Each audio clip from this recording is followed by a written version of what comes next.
What's up, VeVe Flippers, and welcome to another episode of the VeVe Show, where we interview the greatest minds from the VeVe NFT community. Today I interviewed Theo from Nifty Culture, who brings value through his extensive knowledge on NFTs. So if you want to dive into NFTs outside of the VeVe world, then this is the video for you. And as always, if I bring you value, remember to subscribe and hit the bell notification.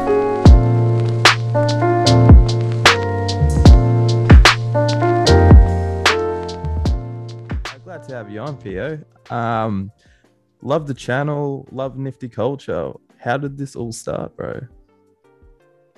Yeah. So first of all, thank you for having me on, man. When you came on our channel, I was able to learn quite a bit about VeVe from you and Dozer. This is the comic way.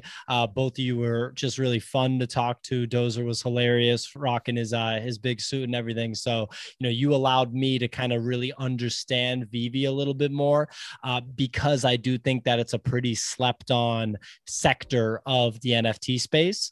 The way things started for me is I started diving very, very, very deep into Bitcoin, specifically in March 2020. And from March 2020 through the end of 2020, I just got deeper and deeper into Bitcoin. I looked at Ethereum, but really focused on Bitcoin. And then in late 2020, I found out about NFTs and was kind of on the sidelines, but aware of them for like the latter part of 2020. And then in early 2021, I bought my first NFT, got completely addicted to it, spent way too much money, lost a lot of value. Diamond handed everything, like didn't sell stuff for a loss. So I still have everything. And these were like the fine art NFTs on Nifty Gateway, and decided I wanted to use my creative background to create content on NFTs because I felt like I'd be able to stay interested in the space for a really long time and get a chance to meet cool people like yourself and create content with them. So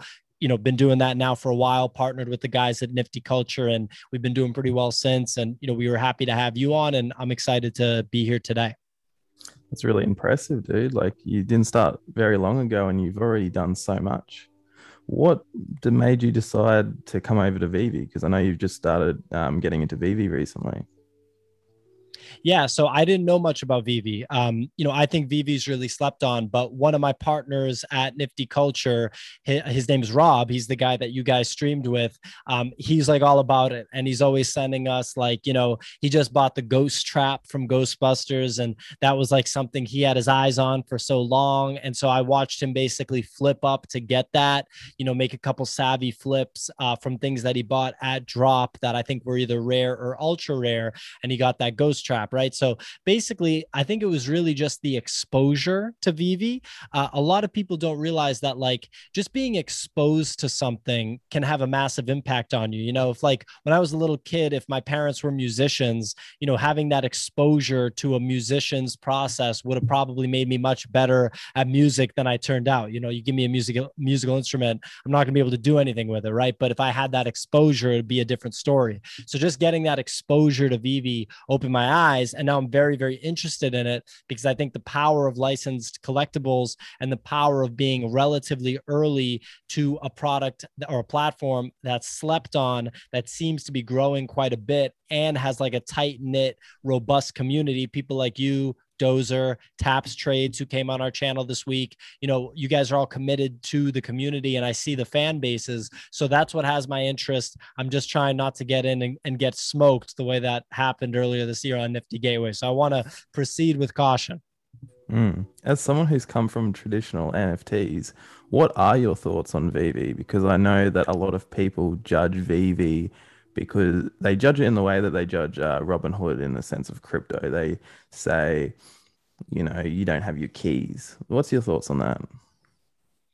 Well, my thoughts is that it seems like VeVe is going to do something about that. I mean, correct me if I'm wrong, right? It seems like the infrastructure of VeVe is still being built out. I understand if people have that concern, but they might be looking at VeVe the same way that they're looking at traditional NFT platforms when it actually is a different thing. I think it's one thing to call VeVe an NFT platform, but it's also another thing that's probably more accurate to call it like licensed digital collectibles. And my thought is, at the end of the day, whoever gets those licenses and is able to keep them is the winner. When I look at NBA Top Shot, right, they got the NBA's license, but I wouldn't be surprised if they lose it because everyone just like destroys Top Shot now on Twitter and everywhere because Top Shot, I don't know much about it. There's stuff apparently that hasn't gone well with Top Shot. So having that license is only valuable if you're able to keep it. From what I can tell, given how sharp the team that runs VeVe is, people have told me that this guy Al Khan that brought Pokemon to the United States is one of the head honchos or just someone that's very active at VeVe. When I hear stuff like that, my assumption is that VeVe will be able to keep those licenses. And as long as VeVe keeps the licenses, you know, that's it. Like, unless those licenses start going to other platforms, which I doubt they will, whoever has the licenses wins if you're going to do licensed collectibles, obviously.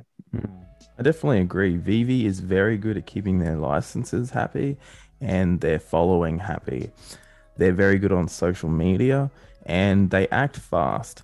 One thing that I've noticed with a lot of, I would consider NBA Topshots like a entertainment platform. I consider them both entertainment platforms for NFTs. But I found that a lot of them don't adapt fast, and in crypto you have to adapt fast. VeVe is very, very fast at adapting, and yeah, they are they're working on interoperability. I don't think the interoperability actually matters that much in the sense of I don't think people are going to use it that much. I just think that it needs to be there to keep people happy in the sense of everyone in the crypto space wants things to be decentralized, and it's like this shift that's happening in our culture. So it definitely makes a lot of sense because it adds that trust, if you get me. So I'm an absolute noob with NFTs outside of VeVe. As someone like me who's coming into NFTs, that's coming from like VeVe, what are some tips that you would give? For sure. And just to quickly touch on what you were talking about with VeVe, you know, the fact that people might not use that interoperability to take things off of VeVe is what I'm assuming, you know, you're talking about, or being able to move them to another platform. I totally get that, right? Where it's like, even if you don't do that, you want the option to, just because you don't want your assets to be on this centralized, you know, thing, the centralized entity. So I totally understand that people would want that freedom, right? Because it's about freedom. It's about the option to make the decisions that you want to make. So I totally get that. And I'm sure if you said that VeVe is very adaptable, that they're going to do it. VeVe does seem like a well-run organization. So if you're looking to get into NFTs outside of VeVe, right? I'm assuming you're talking about maybe OpenSea, maybe Nifty Gateway. So when you do this, you have to know what you're going for, right? There's the fine art side of it, and that largely lives on Nifty Gateway. Some fine artists also drop on OpenSea. The kind of mid-tier would be things like Foundation, Hen, Maker's Place. Super Rare would be kind of top tier, but like right below OpenSea and Nifty Gateway. So there's a lot of different angles, right? My belief is you have to know what you're interested in. Are you interested in just collecting art that you enjoy and you'd like to, you know, make a relationship with an artist by joining their Discord as a collector and potentially being able to chat with them and potentially receiving future work because you're a holder of their existing work? You know, some people like that, and that's a kind of a modern way to be an art patron that's just going to develop more and more, right? That's one track that'll develop. But your name is VeVe Flipper, right? So I'm assuming you're looking to make some flips. And it's possible to speculate on art, and it's possible to make money on art. It's very difficult. It's very like much so a gamble. Collectibles might be the game for you. And so collectibles it's all over OpenSea. There's a different profile picture, you know, avatar collectible coming out every day, every other day. The most well-known ones are like the original, which is CryptoPunks. After that, Bored Ape Yacht Club came out like 3 or 4 months ago, and it's been an absolute crazy rocket ship. Like, it's performed incredibly well. I believe the floor as of today is 5.5 ETH, which is about $15,000 USD. It's very expensive. So that's a whole area in itself. And what I would tell anybody that's interested in getting into the mainstream sort of NFT market is that you need to be ready to commit 100%. Like, to quote Big Daddy Kane, hip hop artist from from New York City, ain't no half stepping. Do not half step into this game, because all that's going to happen is you're going to buy something. And look, if you like it, that's great, but you're going to buy something that's going to go down in value by like 90+%. It's just going to happen. If it's something you like and you want to have, and you just want to buy that thing, then all the power to you. But if you're getting into it with the intention of making profit, ain't no half stepping. You got to get all the way in. Mm-hmm. I had the chance to get into Bulls on the Block, and that's doing quite well. Who's Bulls on the Block owned by? Because I was watching you have an interview with one of the guys that created Bulls on the Block. Yep. So the artist, the artist that we were interviewing is this guy. He's a Portuguese artist. His first name is Rui, R-U-I. His last name is escaping me right now, but he's a well-known Portuguese artist. And, he made Bulls on the Block with a team of developers. I'm not sure if they're anonymous or not. I could definitely follow up with you on that. But Bulls on the Block was a very hyped up project. When it first got purchased, the gas cost was very, very high. So there was a lot of stress on the Ethereum network at that point, and it costed a lot of gas to mint. And I believe it's a 10,000 piece collectibles project, which is very, very standard. And I believe it was 700 unique owners. So only 700 people owned all 10,000 at the primary sale. So when you're looking at these collectibles, you want actually a lot of unique holders. You don't want a few, because if you have a few unique holders, number one, it means that they can control the pricing on the market, and they're basically the people that stand to benefit. And then number two, it could be a relatively illiquid market because there's not that many people buying and selling. So Bored Apes, for example, to bring it back to them, at this point on 10,000 total apes, I think there's like 5,000, like almost 5,000 unique holders, which is nuts. That means that the average person owns two. So what that tells me is that a lot of people only own one. So it's a super liquid market, and that explains why it's performed so well, among other things.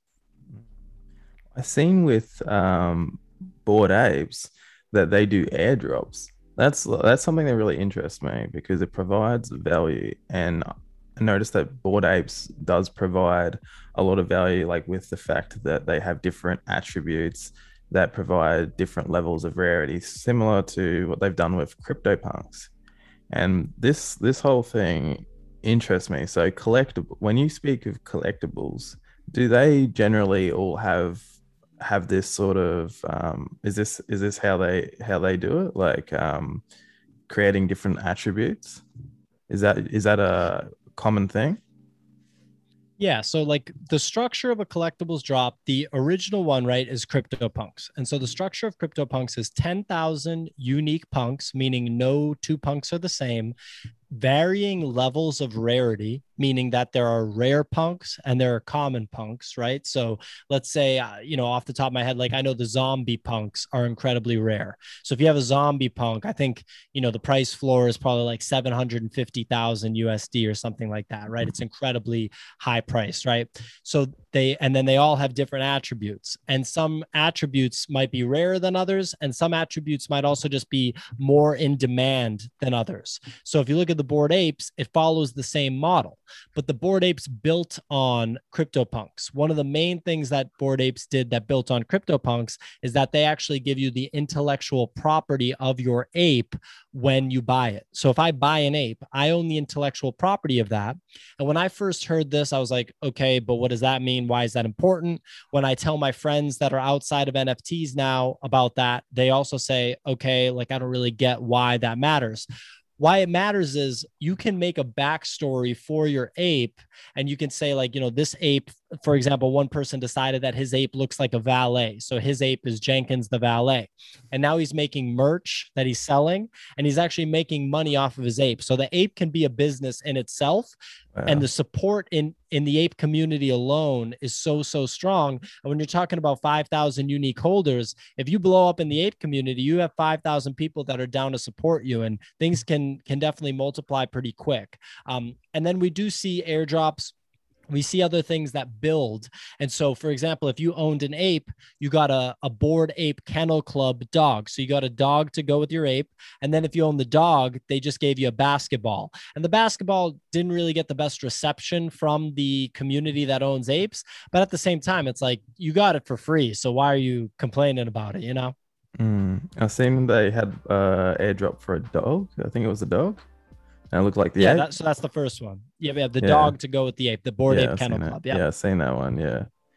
Man, I think that's cool what you said about the valet because that reminds me of something I've done with Veve. So I bought a rabbit and it's got like a mustache on it.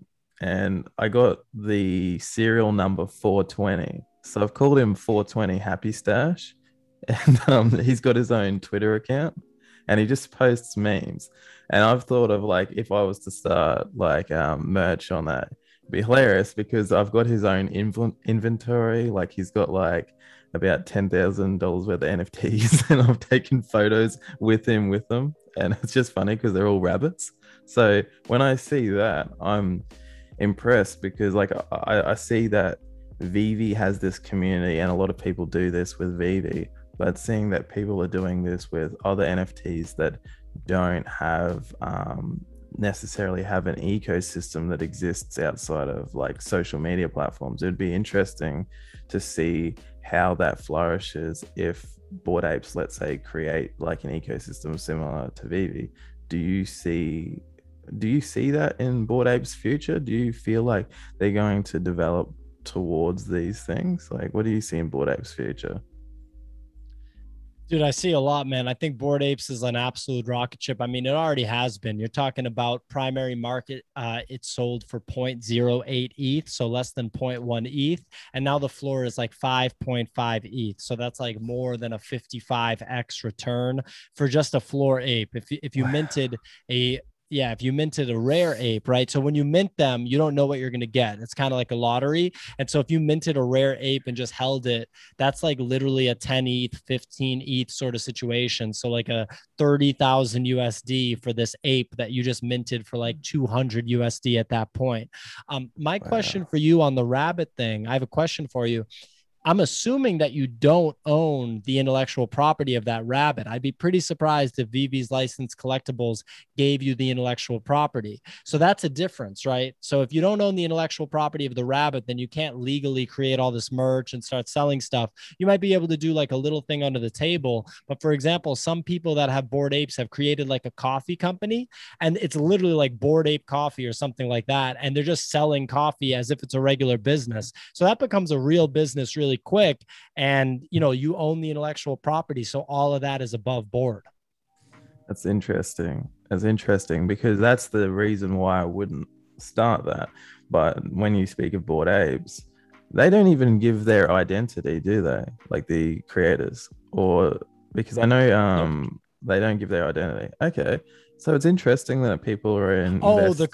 like if the creators gave their identity, if they're Yeah, anon. like are they're That anal, are they?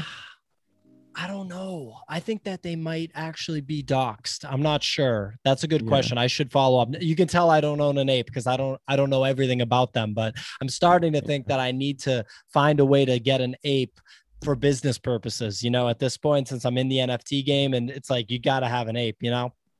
Well, I've got a friend. His name is Michael Keane, and he has apes. He swears by them. Actually, I'd love to see an interview with you two.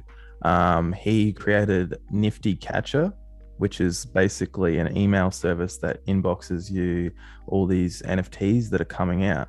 And it's like all the promising ones. So you'll just get an inbox and it will just be like a list.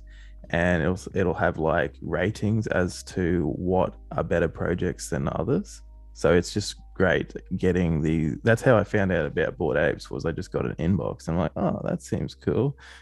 Meanwhile, I could have bought one for $200 and I'd be sitting on like 20 grand right now or something like that. It's insane, man. It really is crazy. And like I had every opportunity to. I was coming off of spending so much money on Nifty Gateway that I was just like scared to put any more money in because Nifty Gateway crashed really hard. So that was right around the time that Bored Apes came out. And then Gary Vaynerchuk's VeFriends project came out, which laid out the roadmap for proper utility in the NFT space. And I could have bought that for half an ETH. And then that quickly skyrocketed to like literally, I don't know, like a 4 or 5 ETH floor. So you're talking about another like, 6, 7, 8x on that one.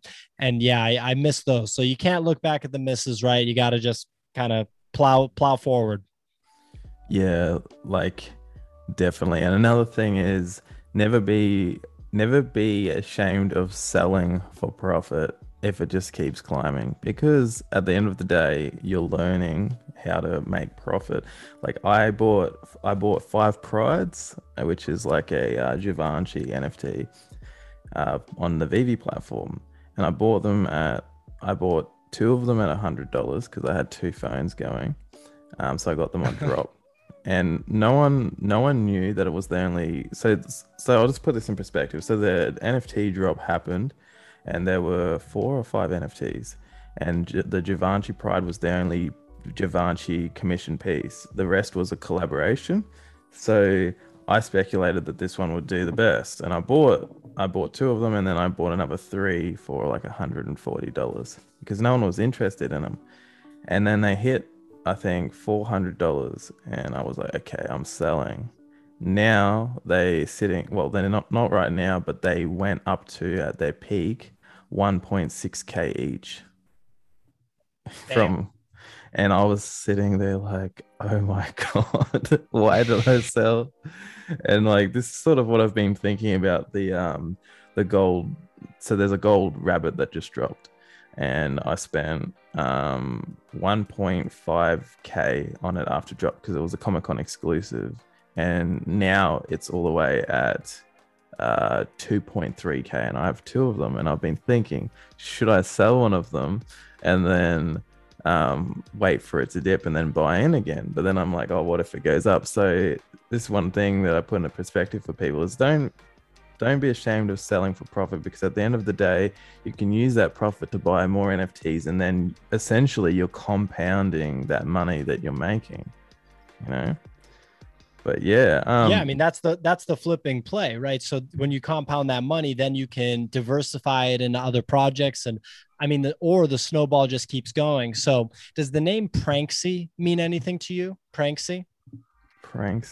No, I've heard of Banksy, not Pranksy. Who's Pranksy? So yeah, Pranksy, it's definitely a play on Banksy. And so he's Anon, right? And he's basically what I would describe as like the biggest whale in the like OpenSea collectibles NFT space. And so, for example, when Bored Apes came out, I think he bought as many as 1,000 out of the 10,000 right on primary. He literally bought like 1,000, and then he just prices them perfectly and sells them. So when I found out about that, I was like, this guy or this collective of people, whatever this is, I think it's one guy, is just a monster, and I figured he was one of those rich guys that aped in. He tweeted that in like 2017, when he first got into NFTs, he bought $500 worth of ETH, and he's never put more ETH in. Never. So he did exactly what you said, starting at 500 ETH.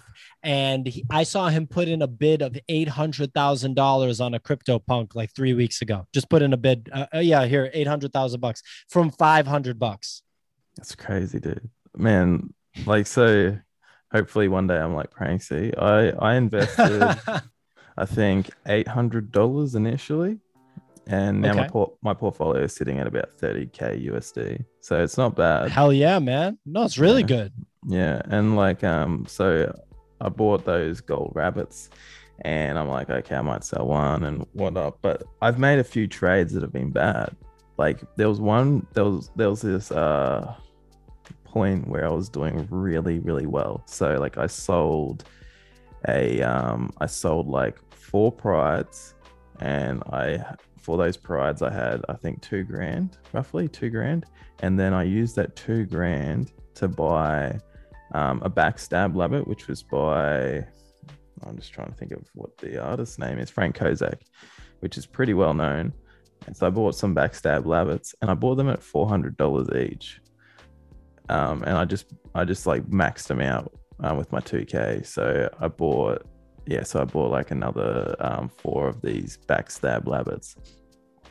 And I bought them at $400, and then I sold them each at $1,000 each. And then I went and bought some. I normally don't buy low mint stuff, but I FOMO'd and I use my emotions. And I FOMO'd in and I bought low mint ghost traps, and then the ghost traps dipped, and I bought like $4,000 worth of ghost traps. I was sitting there like, big bet. Well, if I didn't do that, I'd be sitting on about, for a month streak, in a month's time, investing. And my initial investment was like my initial investment was $400. Yeah, $400 was my initial investment, and I'd be sitting on about 13k right now, and that would have been a month streak, which would have just been insane. Like, considering I'm working as well, I'm running a business on the side doing plastering, and the fact, when I screwed up, like that happened, I was like, oh damn it. But it happens, man, and that's a learning curve. I really learned from that. I think that's like one of what I was saying before. Don't be afraid of selling for profit. Another thing is, don't let your emotions in when flipping. Like, do you flip yourself? Is that like your goal with NFTs, or is it mostly interviewing people, learning about them, interviewing people, teaching people about them, and networking? Or do you actually flip NFTs as well? Well, of course I do the latter, which is like the interviews and things like this. And obviously I really enjoy that, but I didn't get into NFTs with the intention of doing this. Otherwise I would have definitely started way earlier, and I'd probably be more established, on YouTube and in the space than I am. I really bought them as like a long-term play.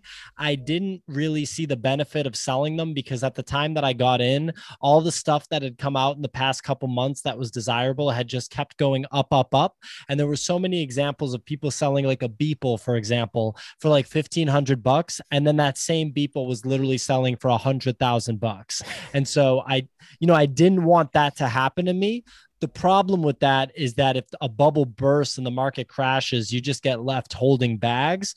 It is what it is. I'm not upset about it. Since then, since that whole experience, I have tried to flip on OpenSea. And look, I told you before this, I have a full-time job, right?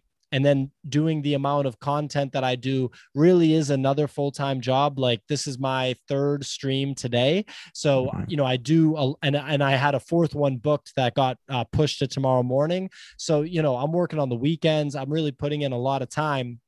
And trading, flipping, especially in a market like OpenSea, where there's so much, like, there's data analytics tools that are available for these collectibles projects. It's a real science, and people like Pranksy, among many, many others. There's this guy, Sophisticated Art Speculator, that comes on our channel a lot. He's a friend of ours. He's a badass flipper.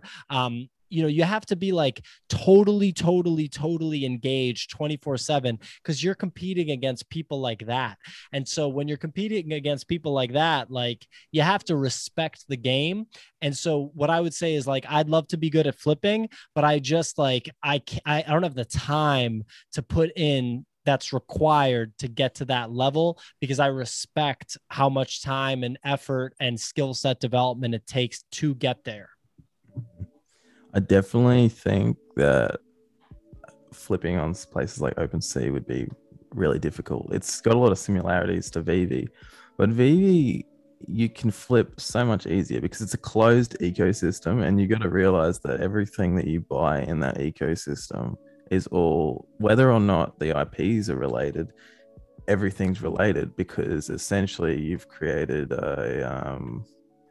it's like physics. It's like, on Earth, the physics all the same. Everything, it reacts to gravity the same way. Like, when I think of VeVe, I'm like, okay, there's a certain law that goes on VeVe, and you can sort of determine things based off like rare, ultra rare, common, uncommon, and secret rare. you can go off that. Then you can go off the scarcity. You can go off the way it's been dropped, the IP. You can also go off by the community. You just read the community, jump on Discord, see how people are reacting, and you can really see what's going on. And just like for example, like this week, in one day, I made like 2.5K, which was just insane. Just because, Dude, you got to put me on, man. You got to put me on. I want to do this, you know? it's crazy. Well, man, follow like if I ever drop like a if I'm ever about to drop a video or something where I think, because like I don't intentionally manipulate the market or anything like that, and I actually don't really have that much manipulation. But the fact is when I post a video, if it's good quality, people will react to it. And what happens is when people react to it, other influencers that I'm friends with also make videos on it. So it just works like this snowball, and NFTs will just explode. Which is what happened with this lucky rabbit that I covered. Like I covered it and I was just basically like, okay, this is by Toy Tokyo, and Toy Tokyo creates exclusives for Comic Con, and they're known for this. This piece is a Comic Con exclusive for Veve.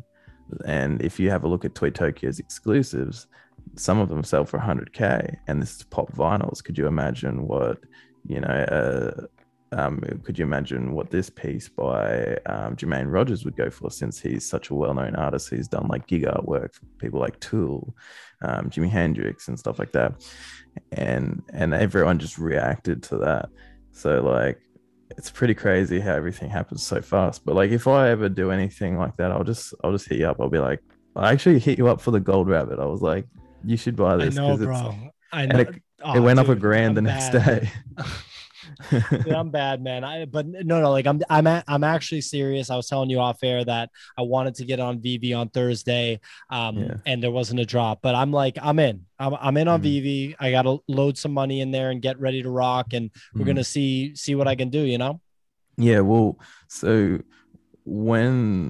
usually what I do with the Veve show is we do this straight after the drop. We usually do like a live Twitter space, and then we jump into the Veve show. And we just like watch. So we try for the drop. If we don't get the drop, we jump on the marketplace and see how the marketplace is behaving. And we assess, is it still worth buying because people are flipping? Yeah, there's still upside. Yeah. And like, so the Backstab Leopard, for example, which is by Frank Kozak, that was $40 when it dropped, or $50. And we seen on the secondary marketplace, and it was for under $400. It was like 380, and I was like, damn, this is cheap. This should be a grand. And I was in the space, and everyone I was talking with, they're like, yeah, what do you think so? And I was like, yeah, like it's like 888 editions, and for Veve that's really low, and it's by Frank Kozak. He's quite well known. He's been on the Clubhouse. He's bringing people from other NFT platforms in. I just think it's going to go up.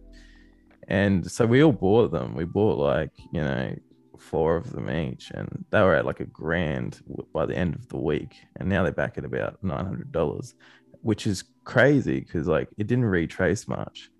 And this is just what happens with artist drops. Big IPs do really well on Veve, but artist drops do super well. And because Frank Kozak had already touched on NFTs before, it was quite surprising how many people actually came over from things like Bored Apes, because I was like on a Bored Apes live stream, and Frank Kozak was in there talking, and he was talking about his drop on Veve, and I was like, this is going to be big because people from these other NFT projects spend some significant money in comparison to people on Veve. Like people on Veve get scared when they got to spend more than a grand, but like on other NFTs, that's not abnormal to drop a grand on an NFT. It's cheap. That's like a half ETH, like Bored Apes is a 5 ETH floor right now, 5.5 ETH. So yeah. Yeah. And like when you think of ETH, it just makes it seem cheaper too. Like if you were to say 1,000 USD, or you're just like, half an ETH, people are like, oh, half an ETH, that's not much. And that's because a lot of people have also been trading and compounding their ETH. So they don't think of it. They think of it like, for me, when I think of gems, ETH is the unit of account, ETH and gems, that's the unit of account. It's not against US dollars. Like, so that's pretty crazy to think about. Yeah. The fact that Veve uses the gem system is actually smart, because I'm compounding my money like each week, and it's just I'm looking at it and it's gems, and that plays a certain psychology. And when you're compounding, it doesn't really seem like a lot, but in reality, like I'm Australian. The USD is like, so I've got like, 30K worth of assets, and then I've got like another 2K sitting there in gems. Essentially, I've got like close to 50 grand Australian sitting there, like 45 something grand sitting there. And it doesn't seem like much when you look at it in gems, but like when you're looking at it in when you take it in perspective, like, bro, like I don't just have 40 grand sitting there in my actual account, but I do in my digital assets. And I look at it. If I had 40 grand sitting there in my account, I'd be like, that's crazy. But when I see it sitting there in digital assets, I'm like, that is not a lot, because I just look at these assets and I'm like, these are worth so much more than they're worth right now. And that's just the way I look at it. But I mean, I guess that's what happens when you learn about something and you sort of know, you just know that it's worth that. Like, I'm sure you have lots of projects that you're like that with, where you just know so much about the project that it just doesn't scare you at all. You know what I mean? But, Yeah, and I think that the most important thing is to try to train yourself to not get scared. You just have to understand what you're doing it for. If it's purely financial, then you better know it inside and out, and you better be paying attention to the market like 24/7, because these are new markets, and that's, a big deal. I have a question for you about Veve. So my understanding is that right now you can't take money out of Veve, but that's going to change, right?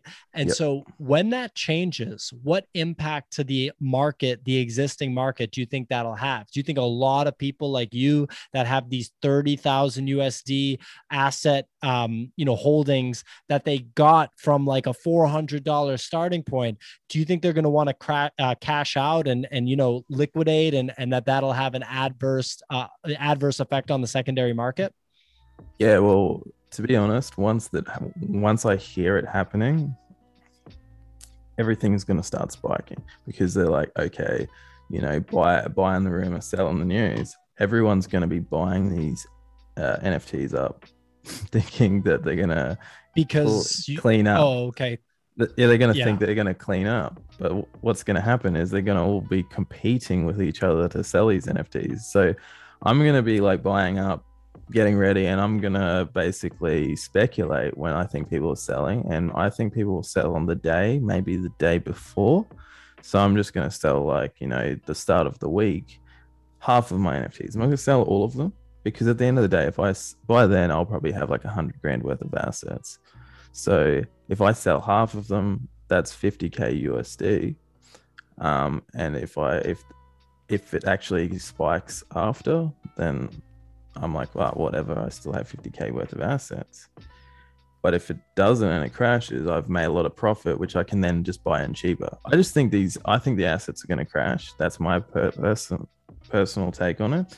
But I think there's going to be a big ride up beforehand. So I think it's going to ride up, and then when it crashes, it's probably going to dip below the old floor just a little bit, and then it'll climb up gradually again. But because of the crypto market, since we're going to be coming into a bear market around that stage, I just think that that's going to affect it. And we're going to retrace back quite a bit. And then we're going to trade sideways for a long time before it spikes again. And I'm going to be in there with that 50K that I've pulled out, buying cheap rissos for like $1,000 when they're worth $3,000. I'm just going to be stacking up, because that's when I flip NFTs, sometimes I flip NFTs for, NFTs I believe are worth more, but the most that I make is when I trade in the market cycles. So I've done this before. So before, they didn't have a marketplace and you could sell on Discord. So the marketplace was crashed. So they were updating the marketplace, and this was for about 2 months. And so everyone was trading on Discord. So I just sold off all my assets on Discord. And then once the marketplace opened, I was buying cheap assets, and I was telling people this was going to happen. So the fact that this happened is proof that it will happen again.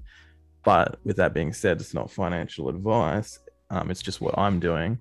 And yeah, I think that's going to happen. And anyone who thinks otherwise is just kidding themselves, as far as I'm concerned. And that doesn't mean that Veve is like dead or anything, but Veve is going to take a big blow from that, especially if it happens around the time of the bear market. Like, it's because there's so many crypto people in Veve. So I just think it's a good opportunity that you can take advantage of. And if you don't take advantage of it, don't be silly and then sell off all your NFTs thinking, oh, Veve's dead, and then sell them off. Because if you do that, you're selling at a loss and you're just going to fuck yourself over, you know? And when is this happening with the cash being able to get taken out? It'll be before the end of the year. But with that being said, Veve does announce things and then prolongs them.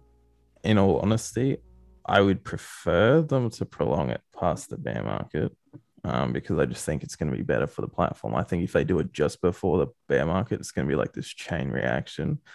But with that being said, I don't care either way. I'm in Veve for the long run.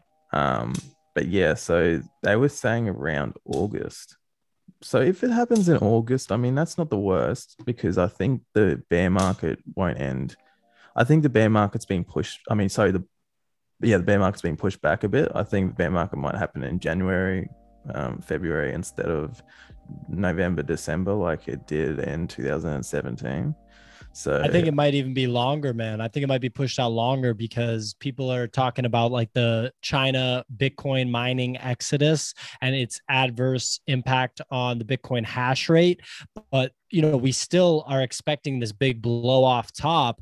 And I think that that's just going to be delayed. So everyone was talking about that all-time high happening in October, but, you know, now that could get pushed back to like Q1 or Q2 of next year and then have that bear market after that. The other theory is that this is the last cycle. And so Bitcoin might not operate in the same way that 4-year kind of halving cycle, you know, bull and bear run. So there's a lot. It's a wild time, man. It's a wild time. yeah, like I agree with it being pushed back to like Q2. I think that's going to happen due to the fact that e-commerce expanded 10 years worth of growth in a matter of like 3 months because of COVID. So you've got to take that in perspective. A lot of people spending time at home. I think what's going to happen is with Bitcoin this year, like, you know, the way the cycle works every 4 years, that is native to Bitcoin, but Bitcoin works like a bullwhip and affects everything else. I think this is Bitcoin's last year of dominance. I think Ethereum, it will flip Bitcoin and then it will flip back the other way.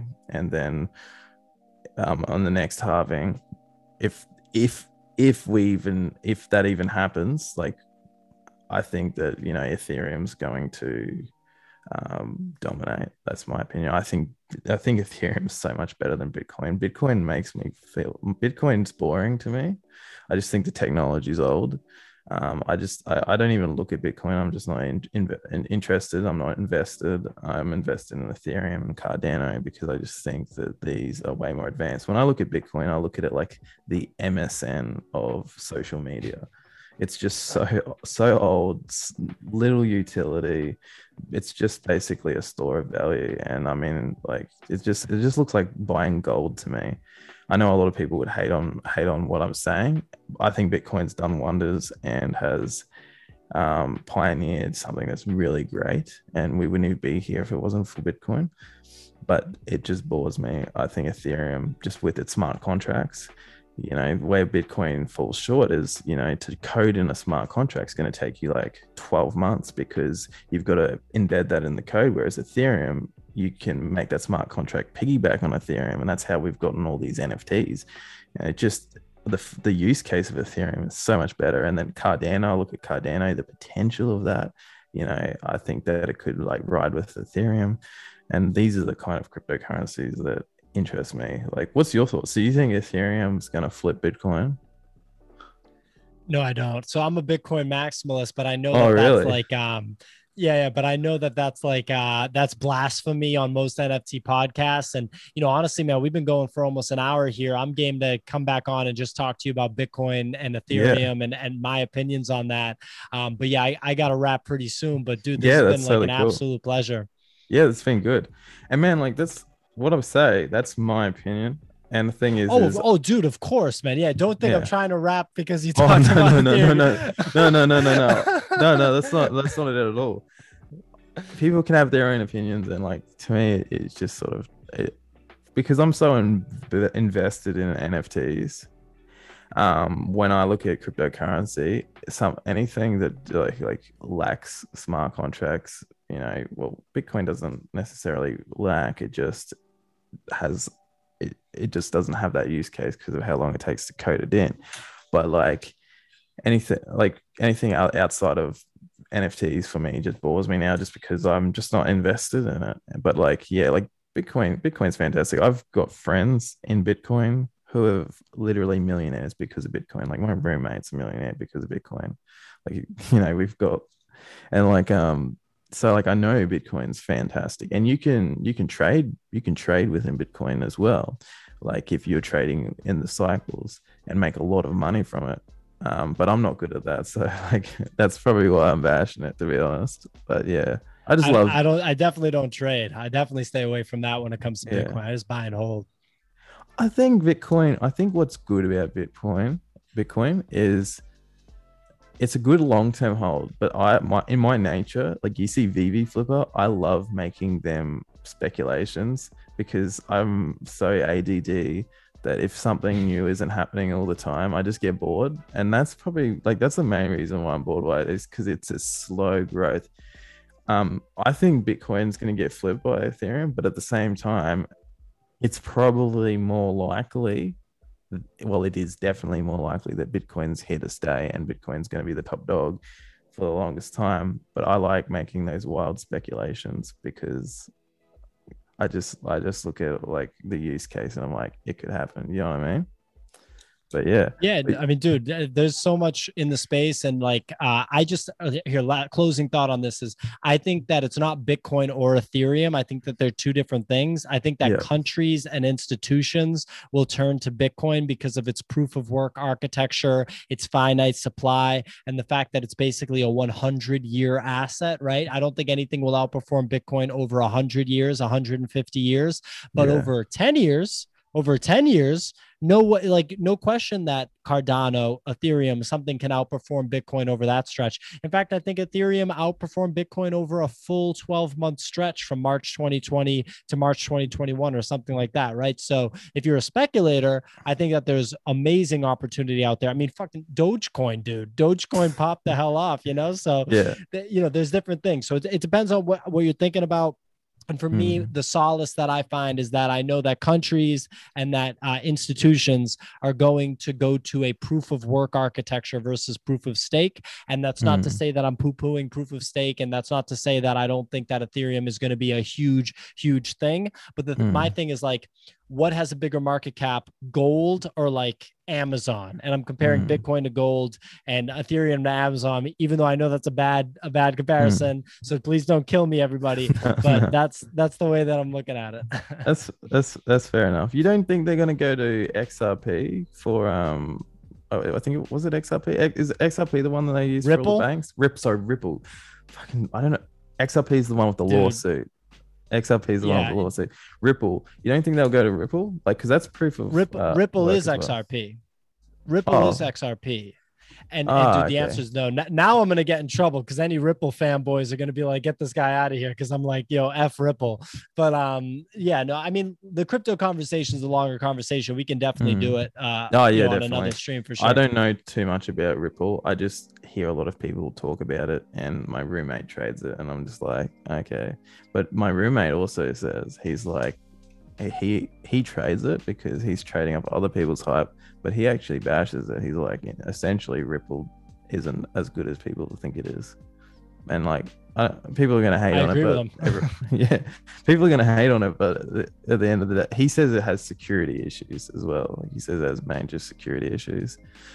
The fact it's centralized. Yeah, exactly.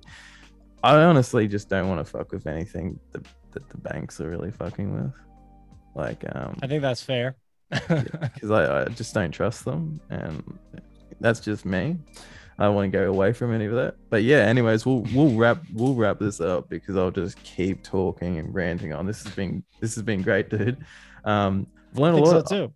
You've inspired me to sort of go more towards NFTs a bit, like do other NFTs as well. I might actually look at Bored Apes. because like it's promising, or anything that they do. But yeah, it's been a pleasure. So anyone who's looking to get into NFTs, who's watched this to the end, definitely go check out Theo on Nifty Culture. His channel is great. He gets on the biggest minds in the space, in the NFT space that is, and he's got a lot of value to give. You can learn a lot from his channel, and yeah. Anyways, dude, it was a pleasure speaking to you, and we will have to do this again for sure.